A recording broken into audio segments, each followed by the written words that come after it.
So I remembered a freaking message that I got before, and it was it was like an image of Black Panther, and when he was just taking hits over and over again. And the message that I got with that was that at some point you have to stop taking the hits and you have to dish that shit right back out. Because if you don't, then you're never gonna be Black Panther. You're not gonna be the freaking hero if you can't, with discernment, and obviously not get violent unless you have to defend yourself. But you can't be Black Panther and not return that energy. And it's funny because I was thinking back to how I didn't even really care to do Return to Cinders when I first started, because I was just I'll just all I want to do is move on. I don't care if anybody who considers themselves my enemy has a good life or a horrible life. Honestly, actually, I do care. I want them to have a good life, because then they won't think of me, which means that they won't be trying to enter my dreams. They won't be trying to get my attention in some way, shape, or form. And then I want to be so far away from them that they don't even dream of me or think of me or even remember that I exist. And that's just how I roll. That's still how I roll to this day, honestly. But I do return their energy. That's just that's the thing that's changed. I still want them far fuck away from me, but I do return their energy, because it's just one of those things where it's just what do you look like taking all of this energy and you're holding it in, and at some point, sometimes holding in all the energy that doesn't belong to you, that's being projected at you and thrown at you, it starts to grief you, and you have to let it out in one way or another, in a healthy way preferably, but I can't tell people what to do. But it was just funny because I just saw that image of Black Panther taking hits, and then in the message was just where would he go from here if he didn't return that energy? He would just be stuck taking hits. It can't stay like that forever. At some point, that energy has to return. It has to be moved back out. It cannot stay in one source. And it's funny because the nature of the entire universe is literally the transfer of energy. Nothing happens if the energy does not transfer. And it's just, I just find it funny. I just thought about that, and it was supposed to go along with one of the parts of the dream messages, I think, but I forgot about it. But probably so I could just make a completely other video. But along with that is a lot of the times when people get their own energy back, they aren't going to be happy about it, and that's not anybody's motherfucking problem but theirs. So yeah.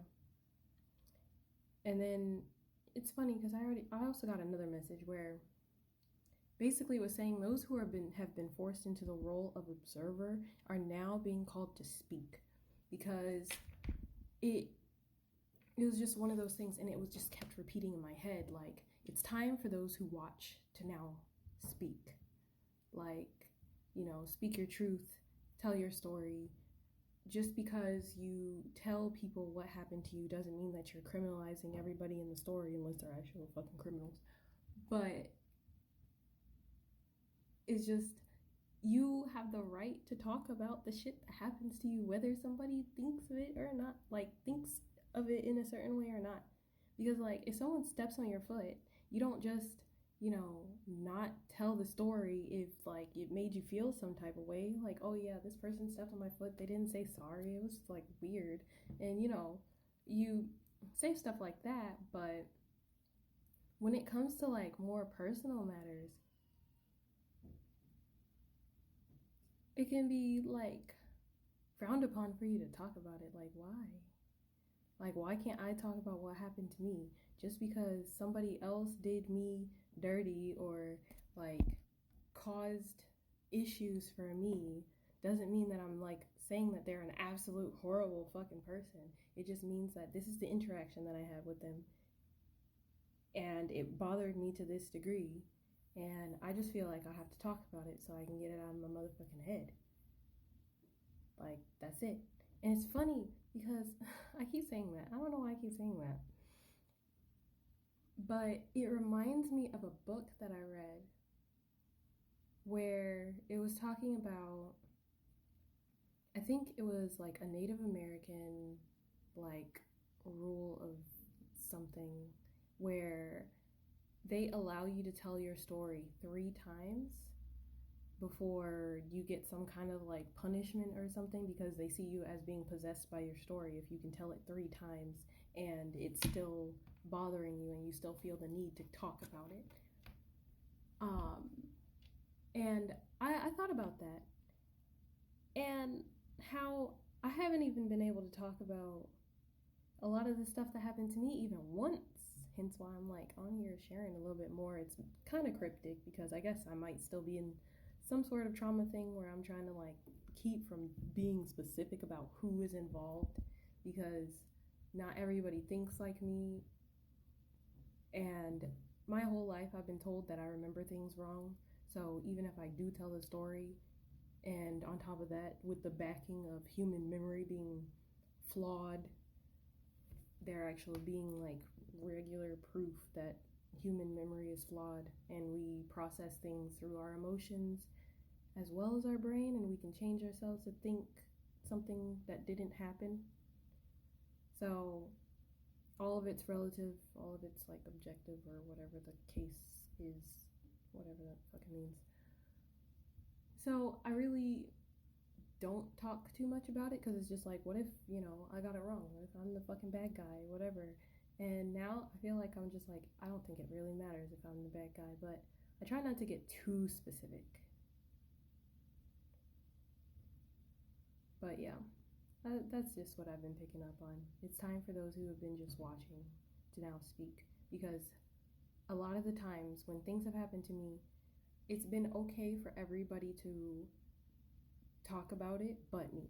Everybody can have conversations behind my back or whatever about how, you know, oh, this happened to her and she's been doing this, and, you know, well, if she doesn't do this, then, you know, they can gossip about it behind my back or even talk to me about it in front of my face. But if I try to like express exactly, you know, what I went through or what happened to me, it's either diminished or I'm focusing too much on the negative. And it's just like, it's been like that my whole fucking life, with various different people telling me that I either remembered shit wrong or they don't want to hear it.